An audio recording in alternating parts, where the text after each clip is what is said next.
Hey YouTubers, Grimmy Dragon here, and once again it's review time, and today we're going back in time to the very start of the millennium, well, close to, as we look at Transformers Energon, Arcee, or Transformers Superlink Aerial, depending on how you want to look at this.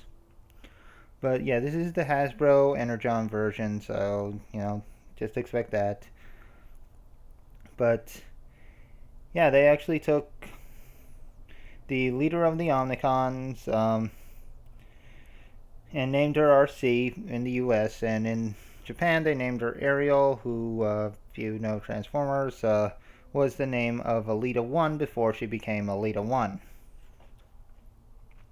So, nice little fun fact there, but in any case, here we have Arcee in her motorcycle mode, and she's fully decked out with her accessories, which are made of clear plastic, and that's already starting to show problems as mine is kind of cracking in the back. But, that happens. And yeah, this one has kind of loose hips. I need to give it some floor polish treatment. But in any case, it's not bad. It's not bad motorcycle mode. In fact, it'll... Oh yeah, firing missile. Just get these off. Let's see.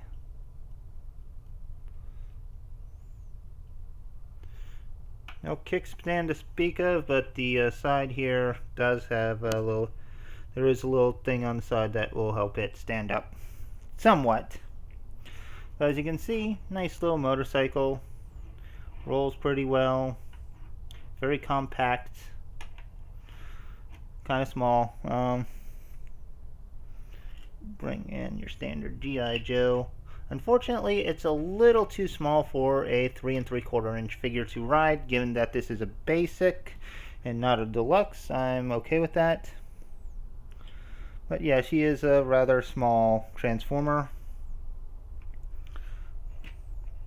But all in all, I do like it. You got the black and white and little bits of pink and some blue, and it actually works out pretty well. And given this is the first time that we had a Arcee that was a motorcycle, and actually this is actually the first Arcee action figure we've ever gotten. No lie, Arcee didn't get any official toys before this. So, yeah, I was very happy to get a hold of it. That said, I think it's time we go about transforming this figure. So, I'm just going to get to it. It's a basic, so it's not too difficult. Start by flipping out the hands and splitting this tire. We'll just get it out a little bit, not all the way. We'll bring out the legs. Just flip them forward. Flip up the head, bring the wheel back. These down, flip the wheels up. Bring up the toes. And last but not least, flip out the hands.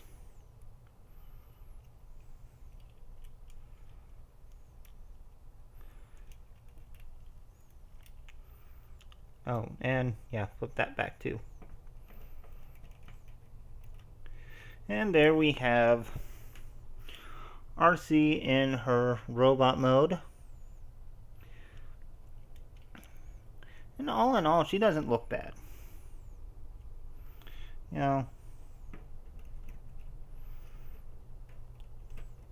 it's not a bad figure, especially considering that I think she went for like around $5-6 when she came out.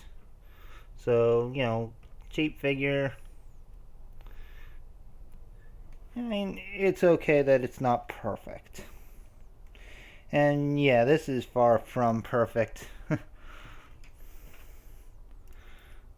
I'm gonna say it right now. It's not a bad figure, but it has its flaws. So I guess we should start with articulation. And yeah, she's got left and right swivel at the head, ball jointed shoulders, inward movement at the elbows. So I guess we can call them curling arms. They don't, but I can't even call them that because there is no bicep swivel here, which is okay since the hands couldn't hold anything if they wanted to. She has to rely on the pegs underneath. But yeah, so basically the only articulation is at the shoulder and some somewhat useless elbow bend. She does have ball jointed hips. Go out so far, go forward, go back. Really good. Double jointed knees though. So she's got really good leg articulation. And those heels, while not perfect, will enable her to stand in most positions. Mine's just got a little bit of a loose hip.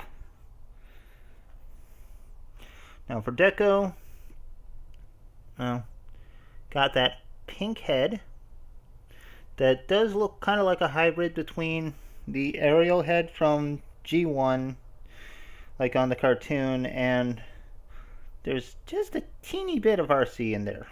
I mean, it's more Ariel than Arcee. But you got still a fair amount of pinks and darker reds and black and white. I mean, a lot of colors you would associate with Arcee, so it works.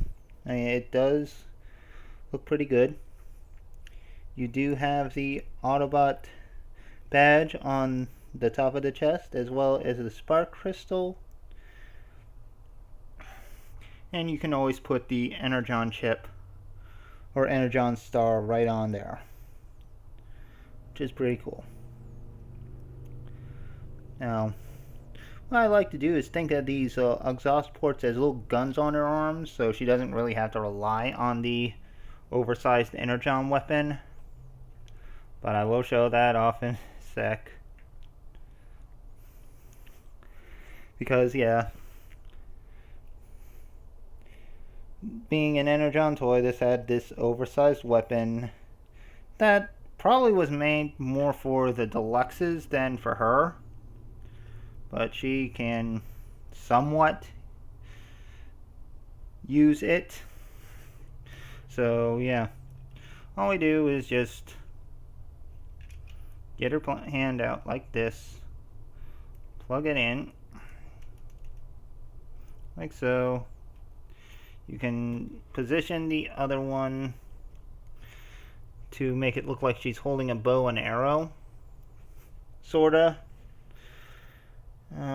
It works well, I'm not even sure if it works really.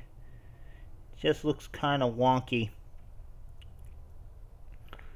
But you can still fire the missile, and it will fire quite well. So yeah, you got that. And now I just lost focus. Come on. There we go. But yeah, I prefer to use her without the gun, because that thing's just way too oversized for her. Now for size comparison, we'll bring in Frenzy from Transformers United, Scout class. About similar size. I think Frenzy might have a little bit more to him. And we'll bring in the more recent Titans Return Rewind. And yeah, this Arcee from Energon is about the same size and weight as Rewind from the current Titans Return line. Meaning the price has kind of doubled over the years, which is very sad. To be honest, it's kind of sad to know that. But For Classics line, you might not need it. I kind of like to use it as aerial poser with Orion packs and all that, but yeah, if you are going for an Energon or Superlink collection, she was leader of the Omnicon, so yeah, you're going to have to get this girl. But anyway, I hope you've enjoyed this video. Please leave a like, leave a comment, subscribe, let me know what you think, and I'll see you next time. So until then, goodbye out there, whatever you are.